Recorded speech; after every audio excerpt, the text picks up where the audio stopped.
मंगलमय जिन राज को वंदो वारंवार, जिन वाणी गुरु को नमो नय रहस्य दातार। धन्य धन्य जिन देव का शाद व्याध नय चक्र, जिसे साधने से मिटे भविजन का भव चक्र। जिन वर का नय चक्र हो, यह मोह तिमिर करे विनाश। वेद ज्ञान की दिव्य ज्योति में शुद्धात्मा का करे प्रकाश। एक अखंड भेद त्रिकारी, नायक ध्रुव चैतन्य स्वभाव। परम शुद्ध नय करे प्रकाशित, परम पारिणामिक निज भाव। उभय नयाश्रित शिवपुर पथ पर, सम्यक ज्ञान सुरत चालक। हे प्रवीण नय चक्र चलाने, में गुरु शरणागत पालक। प्रतिपादक परमार्थ तत्व का, अत कहे सम्यक व्यवहार। किंतु निषेध सो निश्चय से, हे भेद ज्ञान का यही प्रकार। द्रव्यार्थिक पर्यार्थिक नहीं, कहे यथार्थ पदार्थ स्वभाव। नित्यानित्य भेद भेदमय, एकानिक चिदानंद भाव। शादवादमय जिन वाणी ले, नय विरोध का करे शमन। जो अनादि अक्षुण चिदात्म, लखे मोह का करे वमन। नई पक्षों से मुक्त हुए, जो निज स्वरूप में गुप्त रहे। निर्विकल्प हो शांत चित्त, वे ही अमृत साक्षात पिए। जिन प्रवचन का मर्म हो, यह जानो नय रहस्य का सार। अंतर्मुख परिणति में, बहती चिदानंद रस अमृत जार। श्री जिन वरनी वंदना, करो सहज निष्काम। पक्षांति क्रांत परमात्मा, पामो मंगल धाम। नय प्रमाण थी जाणीने, सप्त तत्व नो मर्म। रत्नत्रय निधि प्राप्त करे, नाशे त्रिविध दुष्कर्म। नमो ह्रीं टणं नमो सिद्धाणं नमो ऐर्यणं नमो वैजयणं नमो लोये शवशाणं। चत्तारि मंगलम अर्यंता मंगलम सिद्धा मंगलम शाहु मंगलम केवले पंचोधम मंगलम। चत्तारि लोकोत्तमा अर्यंता लोकोत्तमा सिद्धा लोकोत्तमा शाहु लोकोत्तमा केवले पंचोधम लोकोत्तम। चत्तारि शरणं भजामि अर्यन्ते शरणं भजामि सिद्धे शरणं भजामि शाहु शरणं भजामि केवले पंचोधम शरणं भजामि। ओम नमो अर्यंता।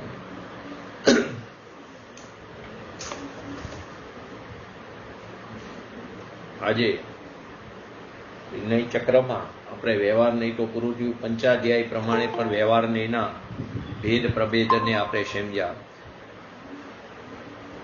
હવે એમાં આગળ આપણે આગમ અને અધ્યાત્મ તે બે વચ્ચેની ગઈ વખતે પણ થોડી વાત કરી હતી. તો બંને વચ્ચેની તુલનાત્મક સમીક્ષા કરતા તો આગમ અને અધ્યાત્મ તે બંને આત્મહિતમાં ઉપયોગી છે. તો બંનેનું પ્રતિપાદન પરસ્પર વિરોધ શા માટે છે? તો ખરેખર તો બંનેની અપેક્ષા અને પ્રયોજન ન સમજવાને કારણે આપણને તેની અંદર વિરોધ દેખાય છે. જો એની અપેક્ષા સમજી લેવામાં આવે તો એની અંદર કોઈ વિરોધ નથી, પરસ્પર કેવી છે પૂરકતા દેખાય છે. એનું એક્ઝામ્પલ પણ ગઈ વખતે આપ્યું હતું. એવી રીતે કોઈ સ્કૂલમાં છોકરાઓને નકશાના માધ્યમથી આખા ઇન્ડિયાનો નકશો બતાવે, એમાં બધા રેલ માર્ગનું પણ વિવરણ કરે, બધા રોડનું પણ તેની અંદર વિવરણ કરતા હોય છે. તો નકશાની અંદર તે બધું બતાવતા હોય છે. એની અંદર જેટલા પણ ઇન્ડિયાના નકશા છે, હર્ષાબેન તમારો મોબાઈલ મ્યુટ કરો. જેટલા પણ નકશાની અંદર જેટલા પણ ઇન્ડિયાની અંદર રોડ છે, તે બધા રોડ અને બધા રેલ માર્ગનું તેની અંદર નિરૂપણ કરવામાં આવેલું છે. તેનું જ્ઞાન કરાવવાનું હોય છે, માટે ત્યાં વિસ્તારથી સમજાવવું પડે છે. પરંતુ ત્યાં હે ઉપાદેયનું પ્રયોજન નથી. કયા રસ્તા ઉપર જવું અને કયા રસ્તા ઉપર ન જવું એ એમાં બતાવવાની જરૂર નથી. એમાં તો માત્ર જાણવાનું પ્રયોજન છે. એટલે કે હે અને ઉપાદેય પ્રયોજન નથી. એટલે કઈ વસ્તુ ઉપાદેય એટલે કયો રોડ ઉપર જવું છે અને કયા રોડ ઉપર નથી જવું એમ નથી, પરંતુ બધા રોડને જાણવાનું પ્રયોજન છે. પરંતુ જ્યારે કોઈ રાહદારીને રસ્તા ઉપર જવું હોય, ચાલવું હોય, તો એને ચોક્કસ માર્ગનું ત્યાં નિરૂપણ કરવું પડે છે, કેમ કે તેને તે રસ્તા ઉપર જવાનું હોય છે. તે સમયે અન્ય રસ્તાની વાત કરવાનું ત્યાં પ્રયોજન હોતું નથી. ત્યાં ચોક્કસ માર્ગનું વિવરણ કરવામાં આવે છે. આ જ રીતે આગમ જે છે તે મહાસાગર કીધો, અને તેથી તેની અંદર વિશ્વની અંદર રહેલા સમસ્ત દ્રવ્યો, બધા દ્રવ્યોની વાત છે, સમસ્ત દ્રવ્યોનું, બધા પદાર્થોનું, બધા પદાર્થો જેટલા છે 99 પદાર્થનું સ્વરૂપ ત્યાં બતાવવામાં આવે છે. પરસ્પર એકબીજા સાથેનો સંબંધ, પરિણમન, વ્યવસ્થા, 3 લોક આદિ બધી વાતનું ત્યાં વિવરણ કરવામાં આવે છે. અને અધ્યાત્મ તે ગાગર છે, એમાં તે મહાસાગરનું શુદ્ધાત્મા રૂપી જળ ભરેલું છે, જે આપણી ખરેખર ચીડ પીપાસાને શાંત કરે છે, એટલે કે આપણને સુખની પ્રાપ્તિ કરાવે છે. એટલે ખરેખર તો અધ્યાત્મ તે આગમનો જ અંશ છે. આગમની અંદર અધ્યાત્મ આવી જાય છે, 6 દ્રવ્યની અંદર જીવ દ્રવ્ય આવી જાય છે, તો એની અંદર આત્મા આવી જાય છે. અધ્યાત્મમાં આત્માને અનુલક્ષીને વાત છે, અને આગમની અંદર વસ્તુ સ્વરૂપનું, એટલે કે બધા દ્રવ્યોનું ત્યાં વર્ણન છે, પરંતુ એની અંદર જીવ દ્રવ્ય તો આવી જાય છે. એટલે કે આગમમાં અધ્યાત્મનો અંશ પડેલો છે. છતાં પણ જો કોઈ ભારતના જેવા વિશાળ દેશની અંદર કોઈ પણ રાજ્ય, ધારો કે ગુજરાત છે, મહારાષ્ટ્ર છે, કોઈ પણ રાજ્યનું ત્યાં એની અંદર એને કહેવામાં આવે તો કે તે એને ના નથી પાડવામાં આવતી કે ભારતનું જ એક રાજ્ય છે. તેવી રીતે દાર્શાંગ રૂપી જે આખું આગમ છે, તે આગમના પ્રયોજનભૂત જે પ્રકરણ છે, એટલે કે આત્માને લક્ષીને જે પ્રકરણ છે, તેને અધ્યાત્મ કે પરમાગમ શા માટે ન કહી શકાય? ચોક્કસ પ્રમાણે કહી શકાય. હવે આગળ પ્રશ્નો છે. જો આગમની અંદર પ્રયોજનભૂત જે પ્રકરણ છે એને જો અધ્યાત્મ કહેવામાં આવે છે, તો પછી અધ્યાત્મ સિવાયના જે બાકીનું આગમ છે તેને અપ્રયોજનભૂત માનવું પડશે. ફરીવાર પ્રશ્નો શું છે કે આગમના પ્રયોજનભૂત જે પ્રકરણ છે એને જો તમે અધ્યાત્મ કહો છો, તો તે સિવાયનો જે આગમ છે, શેષ આગમ, બાકી રહેલું આગમ, તેને અપ્રયોજનભૂત માનવું પડશે. તો જવાબમાં શું આવશે જવાબમાં? તો કે જાણવા માટે તો અનંત જ્ઞેય છે. જેટલા પણ વિશ્વની અંદર જેટલા પણ જ્ઞેય પદાર્થ બધા જાણવા માટે છે, અનંત જ્ઞેય પદાર્થ છે, પરંતુ તેમાં મોક્ષ માર્ગ માટે જીવાદિ 7 તત્વ જ પ્રયોજનભૂત છે. પરંતુ મોક્ષ માર્ગ માટે તો જીવાદિ 7 તત્વો જ પ્રયોજનભૂત છે. જો કે જીવ અજીવમાં તો આખું લોકાલોક સમાઈ જાય, જીવ અને અજીવમાં જ આખું લોકાલોક સમાઈ જાય છે, છતાં પણ તેને આ રીતે જાણવું તે પ્રયોજનભૂત છે, જેનાથી ભેદ જ્ઞાન અને વિતરાગતાની પ્રાપ્તિ થાય છે. એટલે જો સંપૂર્ણ જીનાગમનું જ્ઞાન, આખા આગમનું જ્ઞાન જો પ્રયોજનભૂત માનવામાં આવશે, તો સમ્યક દર્શનની પૂર્વે શું તકલીફ પડશે? તો કે જેને પૂરેપૂરું જ્ઞાન હોય એને સમ્યક દર્શનની પ્રાપ્તિ થશે. જો સંપૂર્ણ આગમને એટલે કે જીનાગમને પ્રયોજનભૂત માનવામાં આવે, તો સમ્યક દર્શનની પૂર્વે દ્વાદશાંગના જે પાઠક છે એનું પાઠક થવું જ અનિવાર્ય ગણવામાં આવશે. માટે પંડિત ટોડરમલજીએ મોક્ષમાર્ગ પ્રકાશકના 8મા અધિકારની અંદર લખે છે કે મોક્ષ માર્ગનો મૂળ ઉપદેશ અધ્યાત્મ ગ્રંથોમાં છે. મોક્ષ માર્ગનો મૂળ ઉપદેશ અધ્યાત્મ ગ્રંથોમાં છે. તેથી અધ્યાત્મ ગ્રંથોનો અભ્યાસ જરૂર કરવો જોઈએ. પરિવાર શું કીધું? જો સંપૂર્ણ જીનાગમ ને જો તમે પ્રયોજનભૂત માની લો, તો પછી સમ્યક દર્શનની પૂર્વે તમારા દાસસંગના પાઠક થવું અનિવાર્ય છે.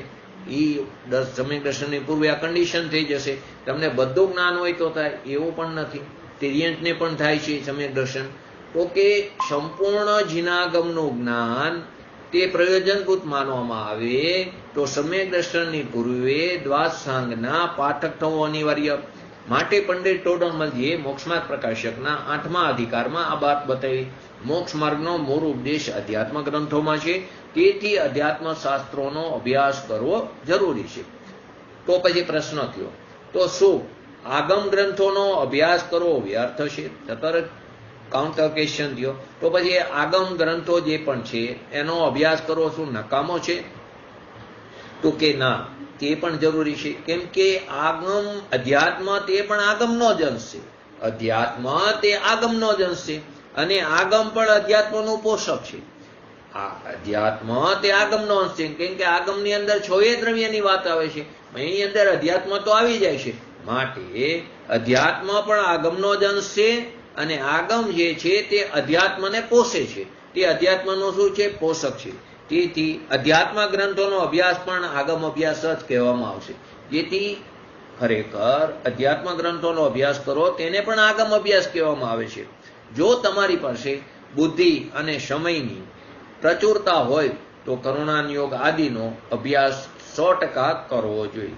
પરંતુ જો સમય અને બુદ્ધિ ઓછી હોય તો અધ્યાત્મને પ્રાથમિકતા આપવી જરૂરી છે. ખરેખર વસ્તુ જે સ્વરૂપ છે તે આગમ અને અધ્યાત્મનો મર્મ તો ખાલી જ્ઞાની જ જાણે છે. વસ્તુ સ્વરૂપને એટલે કે આગમ અને અધ્યાત્મ બંનેનો મર્મ તે ખાલી જ્ઞાની જ જાણે છે. માટે આના સંદર્ભમાં પંડિત બનારસી દાસે એને અંદર જણાવ્યું કે વસ્તુનો જે સ્વભાવ છે, વસ્તુ જે છે એનો જે સ્વભાવ છે તે આગમ છે. વસ્તુનો જે સ્વભાવ છે તેને આગમ કહે છે અને આત્માનો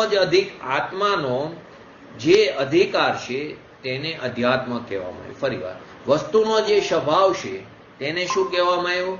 વસ્તુનો જે સ્વભાવ છે તેને આગમ કહેવામાં આવ્યો અને આત્માનો જે અધિકાર છે તેને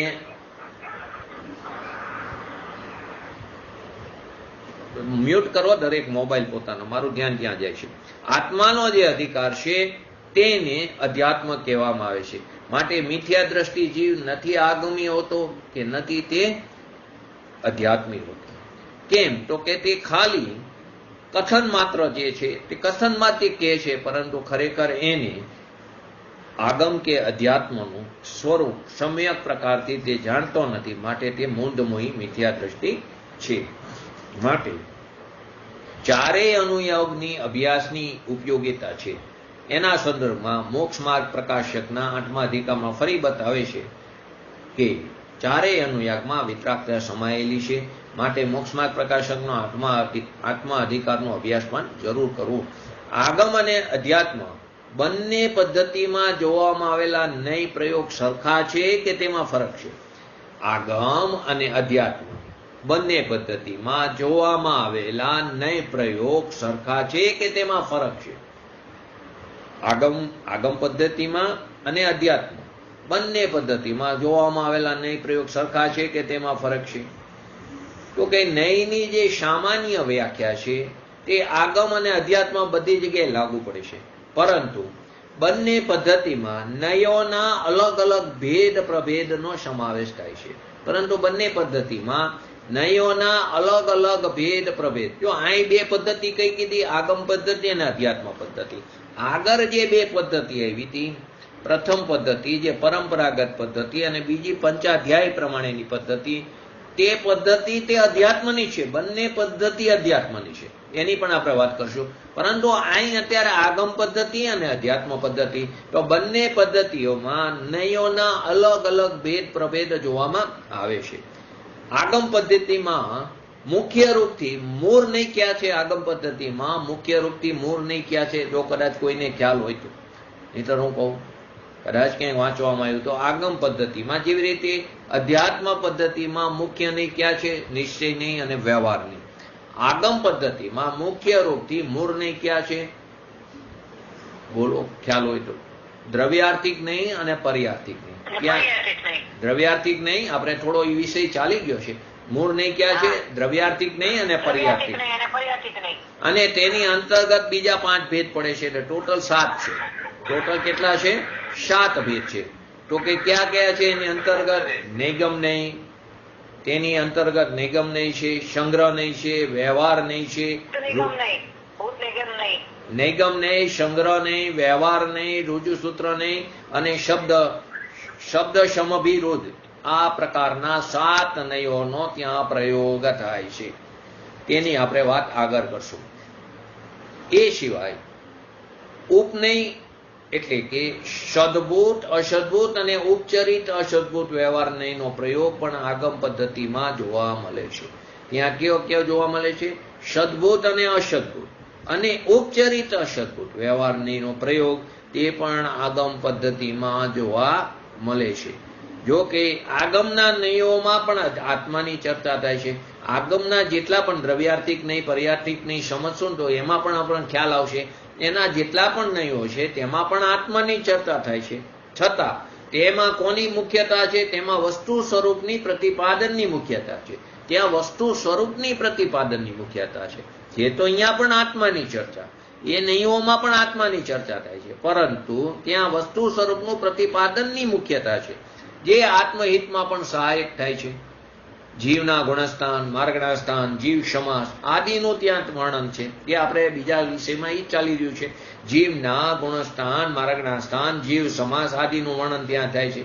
જ્યારે અધ્યાત્મ પદ્ધતિમાં પરમ ઉપાદેય પોતાનું જે શુદ્ધાત્મ તત્વ છે એની મુખ્યતાથી કથન કરે છે. અધ્યાત્મ નહીની અંદર પોતાના આત્માની મુખ્યતાથી જે આપણો પરમ આશ્રય કરવા યોગ્ય ઉપાદેય તત્વ છે તેની મુખ્યતાથી ત્યાં વર્ણન કરવામાં આવે છે. અને આગમ નહીમાં છે તો આત્માની ચર્ચા, પરંતુ તેમાં વસ્તુ સ્વરૂપનું પ્રતિપાદનની મુખ્યતા હોય છે. જો કે નિશ્ચય વ્યવહારની મુખ્ય રૂપથી કોના નિશ્ચય? તો કે અધ્યાત્મના નિશ્ચય. છતાંય આનો પ્રયોગ આત્મા સિવાયના અન્ય દ્રવ્યોમાં જ્યારે કરવામાં આવે, ફરીવાર સમજો, નિશ્ચય અને વ્યવહાર નહીં તે ખરેખર તો અધ્યાત્મ નિશ્ચય, પરંતુ આ બે નહીંનો પ્રયોગ આત્મા સિવાય એટલે કે જીવ દ્રવ્ય સિવાય બાકીના 5 દ્રવ્યોને અનુલક્ષીને કરવામાં આવે, એના સંદર્ભમાં કરવામાં આવે ત્યારે ત્યાં આગમ પદ્ધતિ થઈ ગઈ. તે આગમ પદ્ધતિની મુખ્યતા થઈ જાય છે. કેમ કે આગમમાં 6 દ્રવ્યની વાત આવે છે, ત્યારે અધ્યાત્મમાં તો એકલી આત્માની વાત આવે છે. તો કે છે તો નિશ્ચય અને વ્યવહાર નહીં, અધ્યાત્મ નહીં, પરંતુ એમાં આત્મા સિવાય બાકીના 5 દ્રવ્યોની સંદર્ભમાં જો એનું કથન એ નહીંથી કરવામાં આવે તો તે ક્યાં નહીં થઈ ગયા? આગમ નહીં. તો ત્યાં આગમ પદ્ધતિની મુખ્યતા થઈ જાય છે. આધ્યાત્મ પદ્ધતિ પ્રમાણે મુખ્યત્વે નિશ્ચય વ્યવહારનું વર્ણન હોય છે. એમાં નૈ ચક્ર, આલાપ પદ્ધતિ, જે આપણે પ્રથમ પરંપરાગત જે પદ્ધતિ લીધી હતી તે ત્યાં અધ્યાત્મ નૈયોનું વર્ણન કરતા થતા 2 પ્રકારના નિશ્ચય નહીં અને 4 પ્રકારના વ્યવહાર. નિશ્ચયનીના પણ 4 ભેદ છે, પરંતુ એક નિશ્ચયની ખરેખર તો મુખ્યત્વે 2 ભેદ છે, શુદ્ધ નિશ્ચયની અને અશુદ્ધ નિશ્ચયની. શુદ્ધ નિશ્ચયનીના 3 ભેદ પડે છે, એકદેશ શુદ્ધ નિશ્ચયની, સાક્ષાત શુદ્ધ નિશ્ચયની અને પરમ શુદ્ધ નિશ્ચયની. તો કે મુખ્યત્વે 2 ભેદ છે. એટલે શું કીધું? ટોટલ 2 પ્રકારના નિશ્ચય નહીં અને 4 પ્રકારના વ્યવહાર નહીં બતાવવામાં આવ્યા છે. તો કે વ્યવહાર નહીંના 4 ભેદ આપણે સમજ્યા તે સદભૂત વ્યવહાર નહીં, સદભૂત વ્યવહાર ને અસદભૂત વ્યવહાર ને એના પણ દરેકના 2 ભેદ. સદભૂતના ઉપચરિત સદભૂત, અનુપચરિત સદભૂત, અસદભૂતના 2 ભેદ, ઉપચરિત અસદભૂત અને અનુપચરિત અસદભૂત. તો હવે અધ્યાત્મ મનની અંદરથી કેવી રીતે બતાવ્યા છે? જ્યાં પહેલા નિશ્ચયની વાત કરી, જ્યાં બધા જીવ શુદ્ધ બુદ્ધ એક સ્વભાવ વાળા છે, જ્યાં બધા જીવ કેવા છે? શુદ્ધ બુદ્ધ એક સ્વભાવ વાળા છે. આ શુદ્ધ નિશ્ચયનું લક્ષણ છે. તે શુદ્ધ નિશ્ચયનું, એના પ્રભેદમાં નથી જતા, તે શુદ્ધ નિશ્ચયનું લક્ષણ છે. રાગાદી જ જીવ છે, રાગદ્વેષ આદિ જીવ છે, આ અશુદ્ધ નિશ્ચયનું કથન છે. રાગાદી જ જીવ છે એટલે કે આ રાગી છે. આપણે આગળ નિશ્ચયમાં સમજશું. આ રાગી છે તે અશુદ્ધ નિશ્ચયનું કથન છે. એટલે કે રાગાદી જ જીવ છે તે અશુદ્ધ નિશ્ચયનું લક્ષણ છે. ગુણ અને ગુણીમાં અભેદ હોવા છતાં, ગુણ અને ગુણીમાં અભેદ પણ હોવા છતાં પણ તેમાં ભેદનો ઉપચાર કરવો, છતાં પણ તેની અંદર ભેદનો ઉપચાર કરવો, તે સદબોધ વ્યવહાર નહીંનું લક્ષણ છે. તે કોનું છે? સદબોધ વ્યવહાર નહીંનું લક્ષણ છે. જીવનમાં કેવળ જ્ઞાન આદિ જે ગુણ છે તે અનુપચરિત સદબુદ્ધ એટલે કે શુદ્ધ સદબુદ્ધ વ્યવહાર નહીંનું લક્ષણ છે. જીવમાં મતિ જ્ઞાન આદિ વિભાવ ગુણ છે તે ઉપચરિત એટલે કે અશુદ્ધ સદબુદ્ધનું લક્ષણ છે. તેવી રીતે સંશ્લેષ સંબંધ વાળા, નજીકના સંબંધ વાળા, ડાયરેક્ટ સંબંધ વાળા પદાર્થોમાં શરીર આદિ મારા છે તે અનુપચરિત અસદભૂત વ્યવહાર નહીંનું લક્ષણ છે. આ મારો પુત્ર છે, આ મારી પત્ની છે, તે બધા ઉપચરિત અસદભૂત વ્યવહાર નહીંનું લક્ષણ છે. આ રીતે નૈ ચક્રના મૂળભૂત 6 નહીં તે અધ્યાત્મ નહીંમાં આ રીતે બતાવવામાં આવ્યા છે. હવે આ બધી નહીંની વિષય વસ્તુ બતાવવાના સમયે આત્માને શામાં રાખવામાં આવ્યો છે? ત્યાં પ્રત્યેક નહીંનું વજન મહિમાં આત્મહિતની મુખ્યતાથી ત્યાં નિશ્ચિત કરવામાં આવ્યું છે.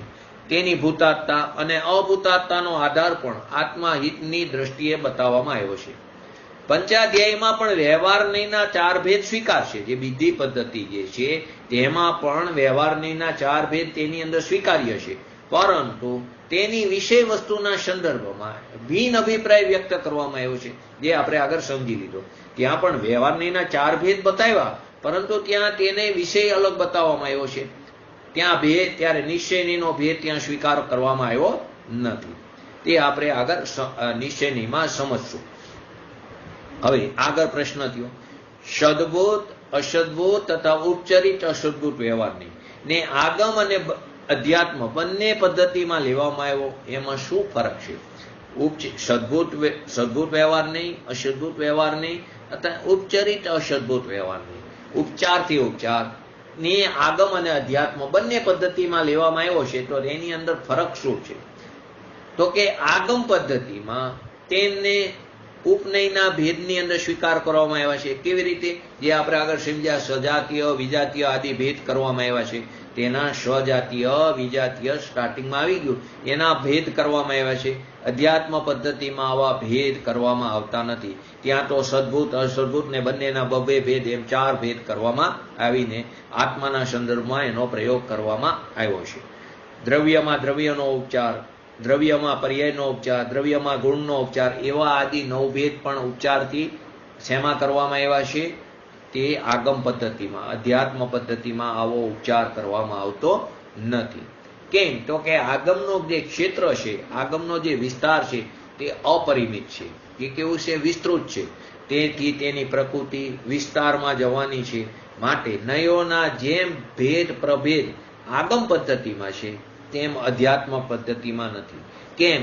તો કે અધ્યાત્મ પદ્ધતિમાં તે આત્મા સુધી જ સીમિત છે. તે આત્મા સુધી જ તે સીમિત છે, તેની મર્યાદા. અને આગમમાં તો 6 દ્રવ્યની વાત છે, તેનો વિસ્તાર ઘણો મોટો છે, અપરિમિત છે. માટે તેમાં આવા ભેદ પ્રભેદ જોવામાં આવે છે.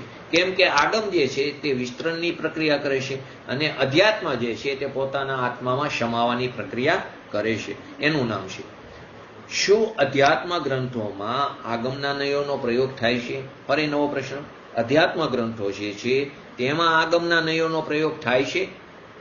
તો કે ગ્રંથોમાં આગમ કે અધ્યાત્મ પદ્ધતિની મુખ્યતા કે ગૌણતા હોય છે. દરેક ગ્રંથ છે તેમાં આગમ પણ હોય છે, અને દરેક ગ્રંથમાં અધ્યાત્મ પણ હોય છે. ગોમટસાર છે આગમ ગ્રંથમાંની છે, પરંતુ તેમાં પણ અધ્યાત્મની વાત આવવાની. અને સમયસાર તે અધ્યાત્મ ગ્રંથ છે, તેમાં પણ આગમની વાત આવશે. એટલે શું કહે છે? ગ્રંથોમાં આગમ કે અધ્યાત્મ પદ્ધતિની મુખ્યતા કે ગૌણતા હોય છે, તેથી તેને આગમ કે અધ્યાત્મ ગ્રંથ કહીને સંબોધન કરવાનું. સમયસારમાં મુખ્યત્વે આત્માને લક્ષી વાત છે, માટે તેને અધ્યાત્મ ગ્રંથ કીધો.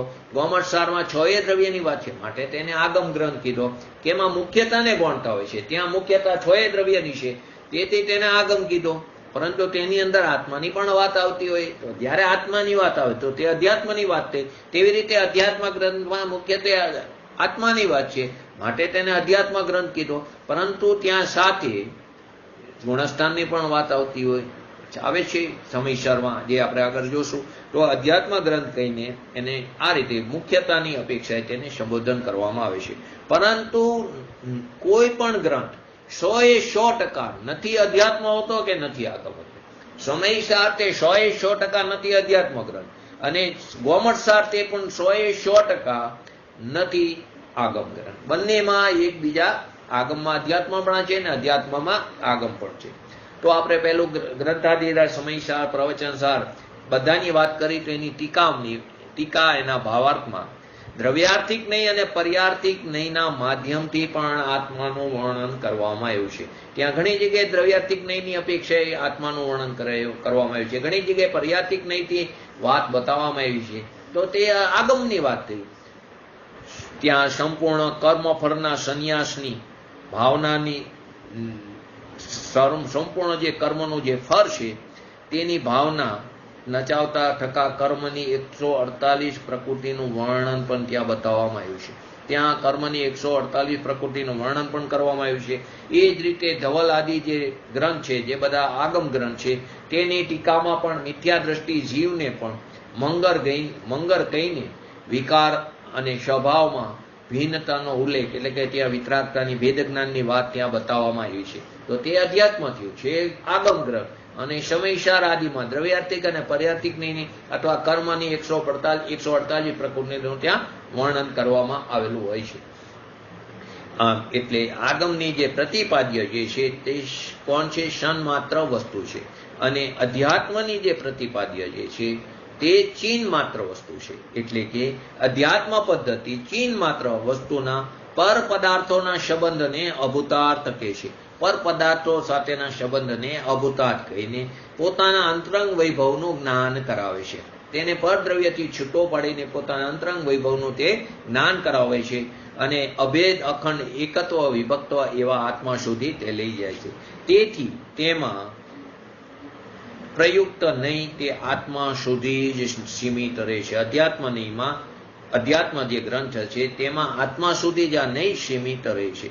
જ્યારે આગમનો વિષય તે અપરિમિત હોવાથી તેમાં અનેક પ્રકારના વિષય અપરિમિત છે, માટે અનેક પ્રકારના નયોનો પ્રભેદ કરીને પ્રયોગ કરવામાં આવે છે. ખરેખર તો કોઈ પણ વિષય વસ્તુને માત્ર જાણવાના સંદર્ભમાં કેવું તે આગમ પદ્ધતિ. એક લીટીમાં સમજી, કોઈ પણ વિષય વસ્તુને માત્ર જાણવાના સંદર્ભમાં કેવું તે આગમ પદ્ધતિ. અને તે જ વિષયમાંથી આત્માનુભૂતિ પોષક અર્થ કાઢવો, પ્રયોજન કાઢવું તે અધ્યાત્મ પદ્ધતિ. ફરીવાર, કોઈ પણ વિષય વસ્તુને માત્ર જાણવાના સંદર્ભમાં કેવું તે આગમ પદ્ધતિ. અને તે જ વિષયમાંથી આત્માનુભૂતિ પોષક અર્થ કાઢવો, પ્રયોજન કાઢવું તે અધ્યાત્મ પદ્ધતિ છે. તેથી અધ્યાત્મ ગ્રંથોમાં પણ આગમનો સુમેર જોવા મળે છે અને આગમ ગ્રંથોમાં પણ અધ્યાત્મ ગ્રંથનો સુમેર જોવામાં આવે છે. તો હવે નવો પ્રશ્ન થયો, આત્માર્થીને તો માત્ર આત્માને જાણવાનું પ્રયોજન હોય છે. આપણે બધા આત્માર્થી છે, આપણને તો ખરેખર તો શું છે, મારો આત્મા શુદ્ધ આત્મા કેવો છે એ જ જાણવાનું પ્રયોજન હોય છે. તો આટલા બધા ભેદ પ્રભેદમાં ગૂંચાવવાની જરૂર શું છે? એ બધું તો વિદ્વાનોનું કામ છે. તેનાથી અમે અમારો સમય શા માટે આની અંદર બગાડીશું? તો ખરેખર તો આપણી આ નરી મૂર્ખતા છે. કેમ? તો કે વિષય કસાયોમાં તને સમય નષ્ટ થતો નથી જણાતો. ગૃહસ્થ દશામાં વિષય કસાયોમાં રાગ દ્વેષમાં તને તારો સમય બરબાદ થતો, વ્યર્થ થતો નથી જણાતો. જ્યારે તેમાં તો પાપનું જ ઉપાર્જન થઈ રહ્યું છે, એની સાથે સંપૂર્ણ જીવન વ્યર્થ થઈ રહ્યું છે. આ જે પર્યાય છે તે સંપૂર્ણ વ્યર્થ થઈ રહી છે. અને જીનવાણીના અભ્યાસને આપણે શું સમય નષ્ટ થવાનું કારણ માની છીએ? આ પણ જીનાગમ છે, આ પણ જીનવાણી છે. તેના અભ્યાસને શું સમય નષ્ટ થવાનું કહીએ છીએ આપણે? તો ખરેખર અધ્યાત્મ અને આગમ બધા ગ્રંથ ક્ષણ ક્ષણમાં અંતર્મુખ થવા વાળા વિતરાગી સંતોએ બનાવેલા છે. જેટલા પણ અધ્યાત્મ ગ્રંથ છે, જેટલા પણ આગમ ગ્રંથ છે, તે ક્ષણ ક્ષણમાં, કેમ કે ઝૂલે છે ને, 6ઠા અને 7મા ગુણસ્થાનમાં ઝૂલતા રહે છે. તેવા વિતરાગી ભાવલેગી મુનિરાજે તે લખ્યા છે. તેઓનો સમય લખવામાં, તેમને આ બધું લખવામાં એમનો સમય બરબાદ ન થયો. જો ખરેખર આ ગ્રંથનો અભ્યાસ કરવામાં સમય વ્યર્થ જતો હોય તો બનાવવાવાળા કોણ છે? તો કે ભાવલિંગી મુનિરાજ, કે જે ક્ષણે ક્ષણે તે પોતાના સ્વભાવમાં જાય છે, સ્વભાવમાંથી બહાર આવે છે, વિકલ્પ આવે, શાસ્ત્રોની રચના થઈ જાય છે. તો કે ત્યાં એમનો સમય બરબાદ નથી થતો. અને આપણી પરિણીતિ એટલી અંતર્મુખ થઈ ગઈ કે એના અધ્યયનમાં આપણને સમય વ્યર્થ થતો દેખાય છે. આપણી પરિણીતિ તેવી અંતર્મુખ થઈ નથી, પણ આપણે એવું માની કે નહીં, મારે તો એકલું આત્માનું કરવું હોય, તો આની અંદર મારો સમય નથી બગાડવો. તો ખરેખર તો તારી પરિણીતિ બહાર ફરી રહી છે. તો કે તને એના અધ્યયન કરવામાં સમય વ્યર્થ થતો દેખાય છે. સમય અને બુદ્ધિની ક્ષમતા અનુસાર, જેને જેવો સમય અને બુદ્ધિની ક્ષમતા અનુસાર અધ્યાત્મ ગ્રંથોની પ્રાથમિકતા હોવી જરૂરી છે, એ અલગ વસ્તુ છે. પરંતુ જીનવાણીના અભ્યાસમાં આવી અરુચિ દાખવવી તે મહા અનર્થનું કારણ છે. કેમ કે જીનવાણીની વિરાધના તે સર્વજ્ઞની સર્વજ્ઞતાની વિરાધના અને સર્વજ્ઞની સર્વજ્ઞતાની વિરાધના પોતાના સ્વભાવની વિરાધના થઈ રહી છે. તેથી ગંભીરતાથી વિચાર કરીને આપણે પણ આત્મહિતકારી દ્રષ્ટિ અપનાવીને જીનાગમનો અભ્યાસ કરવો જોઈએ. થોડા પ્રશ્નો આપણે આગમ અને અધ્યાત્મના બીજા પણ લઈ લઈએ, પછી આવતા સ્વાધ્યાયથી નિશ્ચયની ઉપર આપણે જશું. જો પ્રશ્ન થાય છે, બે પદ્ધતિ જોઈ આપણે. એક પદ્ધતિ હતી પ્રથમ પદ્ધતિ પરંપરાગત પદ્ધતિ અને બીજી હતી પંચધ્યાયની પદ્ધતિ. તો આ જો એમ માની લેવામાં આવે એટલે કે પ્રથમ શૈલી આગમની છે અને બીજી શૈલી અધ્યાત્મની છે, પ્રથમ શૈલી આગમની છે અને બીજી શૈલી અધ્યાત્મની છે, તો કે નહીં, બંને શૈલી ખરેખર તો અધ્યાત્મની જ છે. આગમ અને અધ્યાત્મ શૈલીની તફાવતની આપણને ખબર ન હોવાથી જ આપણે આ બધી વાત કરી રહ્યા છીએ. અધ્યાત્મ અને આગમ શૈલીમાં મૂળભૂત તફાવત શું છે? આગમ શૈલી અને અધ્યાત્મ શૈલીમાં મૂળભૂત તફાવત શું છે કે આગમ શૈલીમાં નયોનો પ્રયોગ છોએ દ્રવ્યની મુખ્યતાથી કરાય છે, જ્યારે અધ્યાત્મ શૈલીમાં આત્માની મુખ્યતાથી નયોનો પ્રયોગ કરવામાં આવે છે. આગમની શૈલીમાં વસ્તુ સ્વરૂપનું પ્રતિપાદન મુખ્ય છે, જ્યારે અધ્યાત્મની શૈલીમાં આત્માનું પ્રતિપાદન મુખ્ય છે, આત્માના હિતની મુખ્યતા છે. મુખ્ય રૂપથી આગમના આપણે દ્રવ્યાર્થિક નહીં, પર્યાર્થિક નહીં, આદિ જે નહીં જોયા, નૈગમ નહીં, સંગ્રહ નહીં, વ્યવહાર નહીં, રુજુસૂત્ર નહીં, શબ્દ નહીં, સંભિરુદ્ધ નહીં, એવંભૂત નહીં, આ બધા જે છે તે બધા કોના છે? આગમના નહીં છે. તો ત્યાં ઉપનયનો સમાવેશ પણ આગમનયની અંદર આવે છે, જેની અંદર સદભૂત વ્યવહાર નહીં, અસદભૂત વ્યવહાર નહીં અને ઉપચરિત અસદભૂત વ્યવહાર નહીં. આ રીતે મુખ્ય રૂપથી અધ્યાત્મના નહીં તો કેવા છે? નિશ્ચય અને વ્યવહાર બે નહીં છે. જો કે આગમનયમાં પણ આત્માની ચર્ચા તો થાય છે, આગમના નયોમાં પણ આત્માની ચર્ચા તો ચાલુ જ છે, કેમ કે છ દ્રવ્યમાં આત્મા તો આવે જ છે. તો પણ આગમનયમાં જે આત્માની ચર્ચા જોવામાં આવે છે ત્યાં વસ્તુ સ્વરૂપની પ્રતિપાદનની મુખ્યતા હોય છે. ત્યાં આત્માની ચર્ચા જોવામાં આવે તે વસ્તુ સ્વરૂપના પ્રતિપાદનની મુખ્યતાથી હોય છે, ત્યાં આત્મહિતની મુખ્યતા તે નથી હોતી. ત્યાં પણ આત્માની વાત આવે છે તે પણ, પરંતુ ત્યાં તે વસ્તુ સ્વરૂપના પ્રતિપાદનની મુખ્યતાથી હોય છે, આત્મહિતની મુખ્યતાથી નથી હોતી. જો કે વસ્તુ સ્વરૂપની જે સમજણ છે તે પણ ખરેખર તો આત્મ સ્વરૂપની પ્રાપ્તિમાં સહાયક બને છે. તો પણ વસ્તુ સ્વરૂપની દ્રષ્ટિથી કરવામાં આવેલું પ્રતિપાદન અને આત્મહિતની દ્રષ્ટિથી કરવામાં આવેલું પ્રતિપાદન બંનેની શૈલીમાં અંતર છે.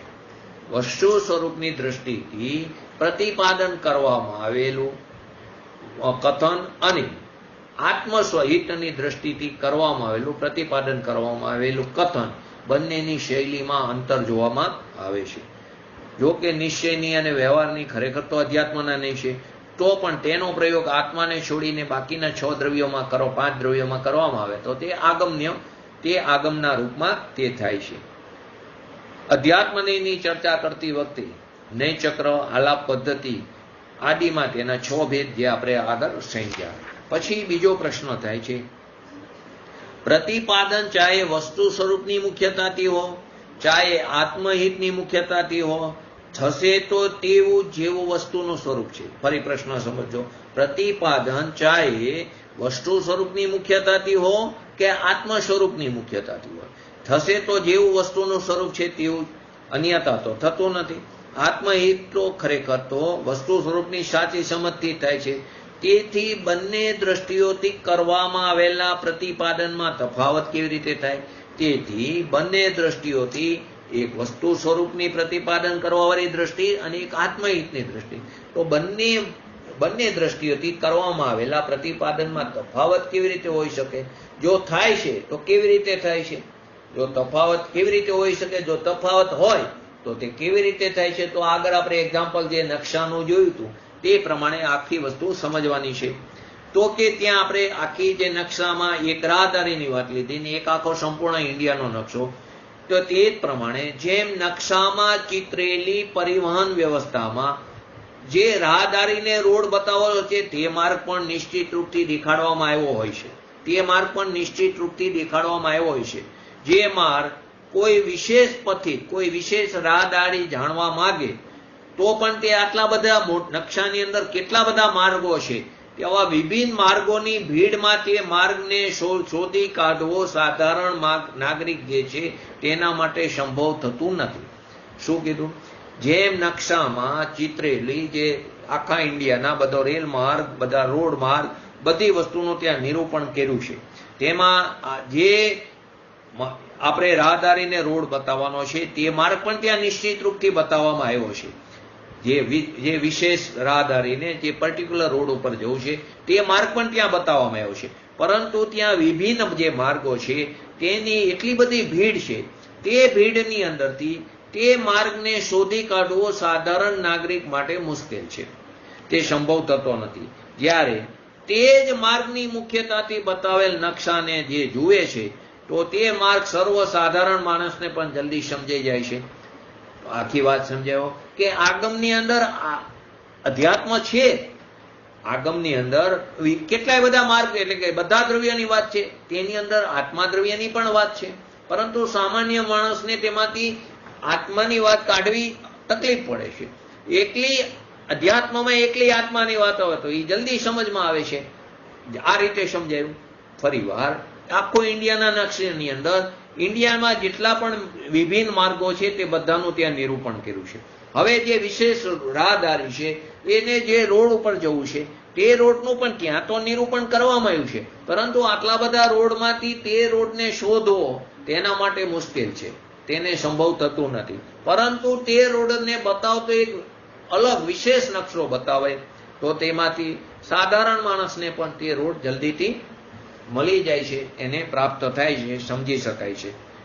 તો કે આ જ માર્ગની મુખ્યતાથી બનાવેલ વિશેષ નકશો, જો કે પરિવહન વ્યવસ્થા સંબંધી નકશાનો જ અંગ છે. જે આખો જે ઇન્ડિયાનો મેપ છે એમાંથી પર્ટિક્યુલર જે રોડ પર જવું છે એટલાને જ હાઇલાઇટ કર્યો.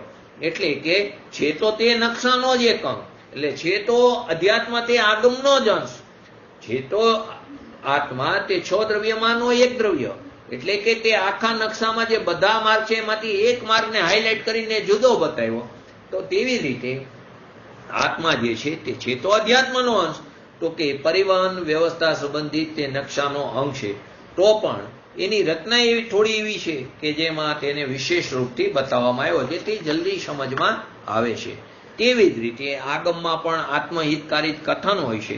તેમાં પણ વસ્તુ સ્વરૂપનું દરેક પડખેથી તેનું પ્રતિપાદન હોવાથી તેમાંથી પ્રયોજનભૂતને વાતને કાઢવી, તેની અંદરથી વિતરાગતાને કાઢવી તે સર્વસાધારણના હાથની વાત નથી. તે સર્વસાધારણ જે આગમ ચક્ષુથી જોવે છે તે તેમાંથી કાઢી શકે છે. આગમનો જ એક અંગ અધ્યાત્મમાં પ્રયોજનભૂત વાતની મુખ્યતાથી કથન કરવામાં આવ્યું છે, કારણ કે તેની વાત આત્મહિતમાં વિશેષ હેતુ બને છે, જલ્દી સમજાય છે. બંને વચ્ચે આટલો ફરક છે. તો પ્રશ્ન થયો, તો શું આગમમાં પણ અપ્રયોજનભૂત વાતના કથન હોય છે? આગમમાં પણ અપ્રયોજન વાતના કથન હોય છે? કેમ નહીં, અવશ્ય હોય છે. પ્રયોજન તો જીવાદિ 7 તત્વોની વાત છે, બાકીનું બધું તો અપ્રયોજનભૂત છે. આગમનો ઉદ્દેશ્ય સંપૂર્ણ વસ્તુ વ્યવસ્થાનું વિવેચન કરવાનું હોય છે. જો આગમના સંપૂર્ણ કથનને પ્રયોજનભૂત માનશું, આગળ આપણે બોલ્યા એમ, તો પછી શું થશે કે જે આગમ પૂરેપૂરું ભણ્યો હોય એને જ સમ્યક દર્શન થાય, એમ તો થતું નથી.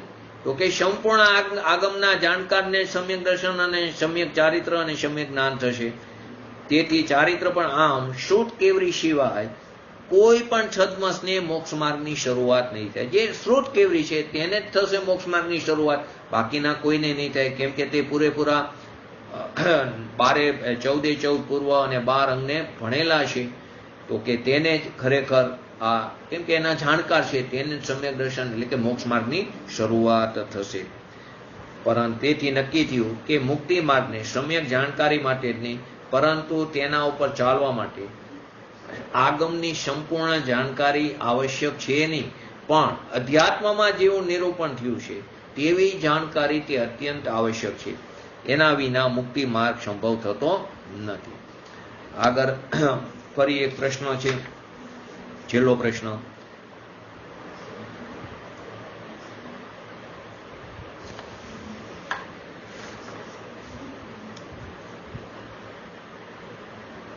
અધ્યાત્મનીમાં નિશ્ચયનીના 2 જ પ્રકાર બતાવ્યા છે, જ્યારે આપે 4 પ્રકારના નિશ્ચયનીની ચર્ચા કરી છે.